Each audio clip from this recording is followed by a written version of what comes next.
ഡിവൈഎഫ്ഐയിൽ ഇത് സമ്മേളനത്തിൻ്റെ കാലയളവാണ്.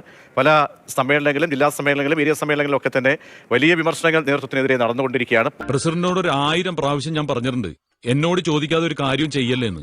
അതിനിപ്പോ ഞാൻ എന്നെ ചെയ്തേ? പൊതിച്ചോറ് മാത്രം കൊടുക്കുന്ന സംഘടനയായി ഡിവൈഎഫ്ഐ മാറിയെന്ന് കോഴിക്കോട് ജില്ലാ സമ്മേളനത്തിൽ വിമർശനം ഉണ്ടാകുന്നു.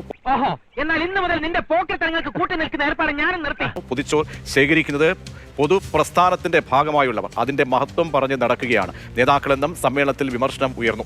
ഇത് എന്നെ ഉദ്ദേശാണ്, എന്നെ തന്നെ ഉദ്ദേശാണ്, എന്നെ മാത്രം ഉദ്ദേശാണ്. പ്രജീഷ്, അഖിലേന്ത്യാ പ്രസിഡന്റ് ഡിവൈഎഫ്ഐ അഖിലേന്ത്യാ പ്രസിഡന്റിനെതിരെയും രൂക്ഷ വിമർശനമാണ് സമ്മേളനത്തിൽ പ്രതിനിധികൾ ഉയർത്തിയത്. അതിനോട് വിട്ടേക്ക്, അതാ കാവുംപാട്ടത്തെ എച്ചിൽ പട്ടിയല്ലേ. എല്ലാം സംഘടനാപരമായി ഡിവൈഎഫ്ഐ വലിയ പരാജയമാണ് നേരിടുന്നത്. സംഘടനാ രംഗത്ത് കാര്യങ്ങളൊന്നും തന്നെ പോരാ എന്ന വിമർശനമാണ്, രൂക്ഷ വിമർശനം തന്നെയാണ് സമ്മേളനത്തിൽ ഉയർന്നു വന്നിട്ടുള്ളത്. ഒരു കാര്യം ഞാൻ പറഞ്ഞേക്കാം, മര്യാദയ്ക്ക് അടങ്ങി ഒതുങ്ങി ഇവിടെ കഴിഞ്ഞില്ല, എല്ലാത്തിനും ഞാൻ പിടിച്ചു പുറത്താക്കും. സംഗതി വെറുതെ വഷളാക്കരുത്.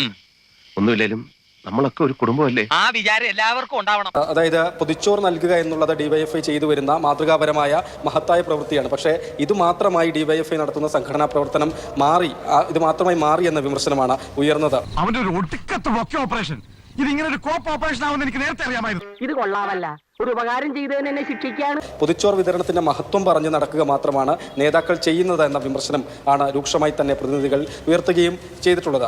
കാണ പോലെ വളർന്നല്ലോടാ, ഇനി എന്നാ നിനക്കൊക്കെ ബുദ്ധിയും വിവേക അന്തസ്സൊക്കെ ഉണ്ടാവുന്നേ?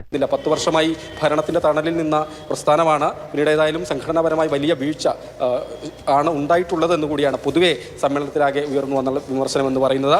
നിന്നെയൊക്കെ കൊണ്ട് 10 പൈസ ഉപകാരം ഉണ്ടോ എനിക്ക്? പണ്ടേ ദുർബല കൂടെ ഗർഭിണി എന്ന് കേട്ടിട്ടേ ഉള്ളൂ, ഇപ്പൊ നേരിട്ട് അനുഭവിച്ചുകൊണ്ടിരിക്കുകയാണ്.